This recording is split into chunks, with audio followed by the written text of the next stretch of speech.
Job లేక ఇబ్బంది పడుతున్నారా? అయితే మెడికల్ కోడింగ్ మీకు మంచి ఆప్షన్. వెంటనే కాల్ చేసి కోర్సులో జాయిన్ అవ్వండి. నమస్తే రమగారు. నమస్తే జయ. రమగారు, అత్తా కోడళ్ళ గురించి ఏదైనా మంచి కథ చెప్తారా? అత్తాకోడళ్ళ తగాదాలు ప్రపంచ ప్రసిద్ధి. రోజులు మారాయండి. మరేంటవా జయ? ఖచ్చితంగా మారాయి అబ్బా, రమగారు. నువ్వు భలే ధైర్యాన్ని ఇస్తున్నావు జయ నాకు. నిజంగా మారాయి.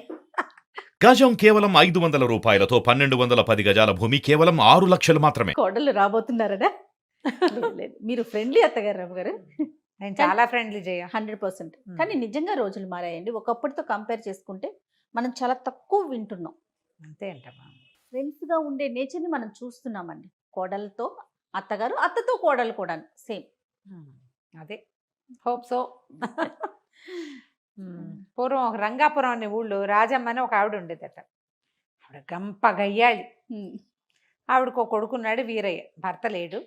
వీరయ్య కొంచెం మెతకవాడు. ఈవిడ నోటికి జడిసి ఆ అబ్బాయికి ఎవ్వరూ పిల్లనివ్వలేదుట.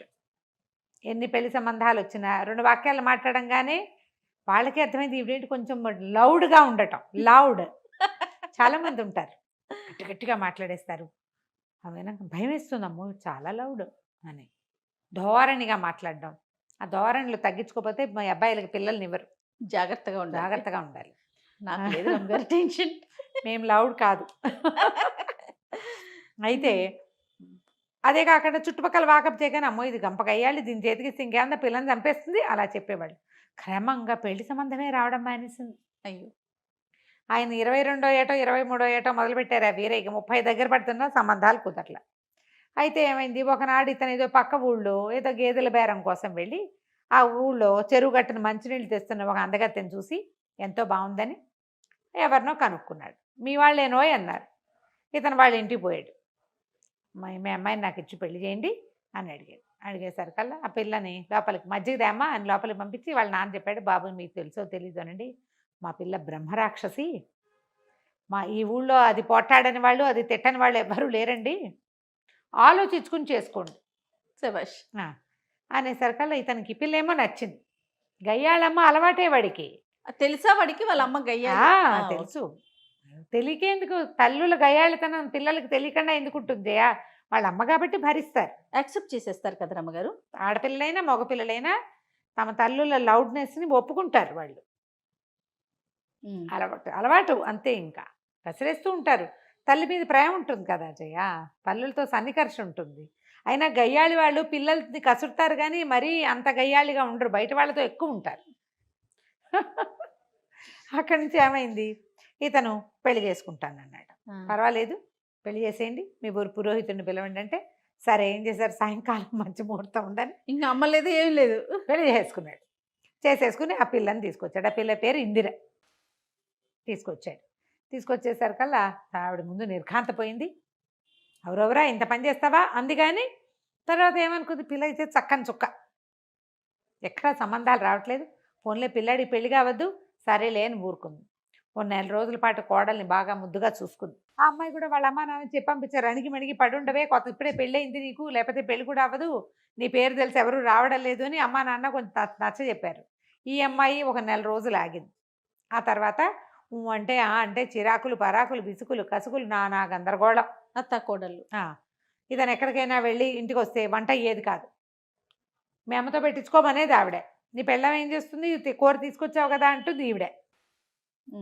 కొట్టుకు చచ్చిపోయేవాళ్ళు. ఈ సందట్లో ఇతనికి అన్నం పెట్టేవాళ్ళు కాదు. ఈ అమ్మాయి పొయ్యి మీద బియ్యం పెట్టి అవతలకి వెళ్తే ఆవిడ మాడినా దింపేది కాదు, ఆవిడ కూరేసి యువతలకు వస్తే అది తగలడిపోయినా ఈ అమ్మాయి మాట్లాడేది కాదు. ఇలా చేసేవాళ్ళు. తిండి దొరికేది కాదు, విసుగు పుట్టిపోయేది.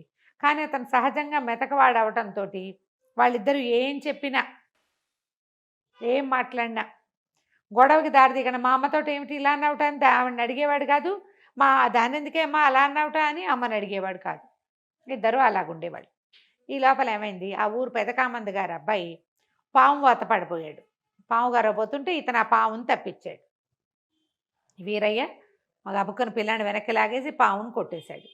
వాడు పోయి నాన్న ఇట వీరయ్య నాకు ఎంతో సహాయం చేశాడు, కాపాడాడు అంటే అతను పిలిచి చాలా సంభావించి, బొళ్ళు గొడ్లున్నాయి వీరయ్య, ఒక ఆవును తోలుపో అన్నాడు. ఒక గొడ్డు అని చెప్పాడు. ఇంటికి వచ్చి అమ్మాయి పెదకామంది గారి గొడ్లో ఇంచి ఓ గొడ్డును తోలుకు పెట్టమని తోలుకెళ్ళమన్నారే, వాళ్ళకి ఆవులు ఉన్నాయి, గేదెలు ఉన్నాయి, ఏం చేయమంటావు అన్నాడు. అనగానే తల్లింది, ఆవు ఎంతో మంచిది, శ్రీ మహాలక్ష్మి, ఆవును తోలుకురారా అంది. పెళ్ళామంది, ఆవు పాలు పల్చగా ఉంటాయి, పెరిగి ఏం బాగోదు, తట్టట్లాడుకుంటూ ఉంటుంది, ఇంత వెన్నైనా రాదు, గేదె పాలు బలం. మనం కూడా చెప్పుకుంటాం ఇది. ఆవు పాలు పల్చను కదా, అవును. ఆరోగ్యం సంగతి పక్క పెట్టు. గోవు శ్రీ మహాలక్ష్మి అంటుంది అమ్మ. ఆ. గేదె బలం, గేదె పాలు బలం, గేదెకి వెన్న వస్తుంది, గేదె పాలు అయితే ఏముంది అంత వెన్న వస్తుంది, నెయ్యి కొనుక్కోబడలేదు.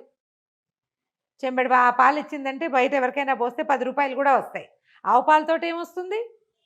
వైద్యానికి తెప్పిస్తే ఆవు పాలు ఎందుకు పనికిరావు అని చెప్పి పెళ్ళాము. ఇక కొట్టుకున్నారు, తేలలేదు కథ. ఆవు గేదె తేళ్ళ. అక్కడి నుంచి సర్దుకున్నారు. మర్నాడు కామంది గారు పొలం నుంచి తిరిగి వస్తూ, ఏరా వీరయ్య, గొడ్డును తీసుకెళ్తామని అన్నావు కదరా అనేసరికల్లా ఇతను అన్నాడు, బాబు మా ఇంట్లో తగదా అండి, ఆవా గేదె అని కొట్టుకుంటున్నారంటే, గేదెలు ఎక్కడవిరా, గేదెలు ఇవన్నీ ఆవులే ఉన్నాయి, రేపు తీసుకుపో, ఒక ఆవును తీసుకెళ్ళి నీకు ఇస్తానని ఇంట్లో కూడా చెప్పాను, నువ్వు వెళ్తే ఒక 2 గడిపప్పులు కూడా ఇస్తారు, జనపకట్ట ఉంది అది కూడా తీసుకుపో అన్నాడు. ఇంటికి వచ్చి, అమ్మ కామంది గారి ఇంట్లో గేదెలు లేవుటే, ఓన్లీ ఆవులే ఉన్నాయట అనేసరికల్లా అప్పుడు ఏముంది, ఇకనేమి తెల్లటి ఆవును తోలుకురారా అంది వాళ్ళమ్మ.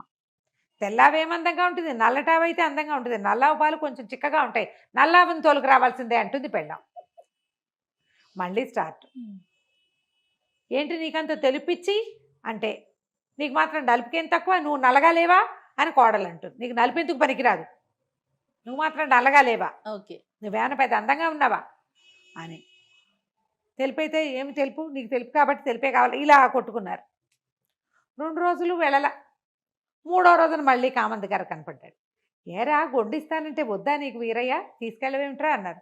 అనేసరికల్లా, బాబు ఏం చేయనండి, మా ఇంట్లో చాలా తగదా అండి, వాళ్ళిద్దరూ తెక్కొట్టుకుంటారు, మా అమ్మ అదంటుంది, మా ఆవిడ ఇదంటుంది, పడలేకపోతున్నాను, అత్తా కోడళ్ళ గోల, అందుకని ఇంకా తీసుకెళ్ళలేదండి అన్నాడు. అనేసరికల్లా ఆయన అన్నాడు, నాకు అత్తా కోడళ్ళ గోల తెలియదురా, 2 పెళ్ళాల గోల తెలుసు, నాకు 2 పెళ్ళాలు ఉండటం బట్టి వాళ్ళు అలాగే కొట్టుకుంటారా, వాళ్ళు ఒకళ్ళకొకళ్ళ శత్రువు, వాళ్ళకు ఒక బలమైన శత్రువు ఉన్నాడు అనుకో, వాళ్ళు చచ్చినట్టు ఉంటారు అంతే అన్నాడు. అనేసరికల్లా ఏం చేయమంటారు బాబు అన్నాడు. ఏముందిరా, వాళ్ళల్లో వాళ్ళకి తగాదాలు పెట్టకూడదు, ఇద్దరిని లైన్లో పెట్టాలి ఒకడివే అనగానే వేరే బాగా ఆలోచించుకున్నాడు. చెట్టు కింద కూర్చొని సాయంకాలం కామంది గారింటికి వెళ్ళి బోల్డ్ ఆవులు, 100 ఆవులు, వాటిలలో ఒక మంచి కపిలని తీసుకుని వచ్చేసాడు.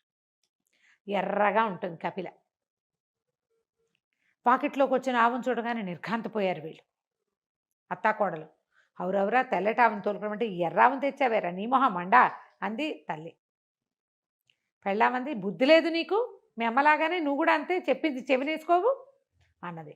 ఆనంగానే ఏమీ లేదు, సర్రమని లేచాడు, తల్లి దగ్గరికి వెళ్ళే ముందు. నీకేమైనా బుద్ధి ఉందా, చిన్నవాళ్ళని శరణార్థాలు పెడతావేంటి, నా ఇష్టం, నేను ఏదో ఒకటి తెస్తా, నోరు కంట్రోల్ చేసుకో, పెద్దదాని వెయ్యవు, మర్యాదలు ఇచ్చిపుచ్చుకో, నువ్వు ఏమైనా బాగుపడతావా అంటోంది వాళ్ళమ్మ. తల్లి మాట వినని వాడు ఏం బాగుపడతావు, ఏం బాగుపడటం ఏంటి, ఏం మాట వినమంటావు, నోరు మూసుకుని ఇంట్లో కూర్చున్నావా, ఇంట్లో ఉండు, లేదా నీది నువ్వు కాచుకుని తాగు పక్కన అనగానే ఆవిడ నిర్ఘాంతపోయింది. ఎప్పుడైతే అత్తగారిని మొగుడు తిట్టాడో ఈ ఇందిర రెచ్చిపోయింది. అలా గడ్డిపెట్టు, అన్ని విషయాలకి తగుతున్న మారి ముసలమ్మ మూల కూర్చోకుండా వచ్చేస్తుంది ప్రతిదానికి, బాగా చెప్పావు ఆనంగానే ఎగురుకుని ఇటు తిరిగాడు. పళ్ళు రాలగొట్టేస్తాను, నేను ఆవును దేవాలో నువ్వు చెప్తావా, మగవాళ్ళ వ్యవహారంలో నీకెందుకు, పెళ్లి చేసుకున్నా, ఇంట్లో వంట చేసావా, కాపురం చేసావా అన్నట్టు ఉండాలి, అక్కర్లేని విషయాల్లో కనుక కలగ చేసుకున్నావంటే కాళ్ళు విరకొట్టి పొయ్యిలో పెట్టేస్తా అనగానే నిర్ఘాంతపోయింది.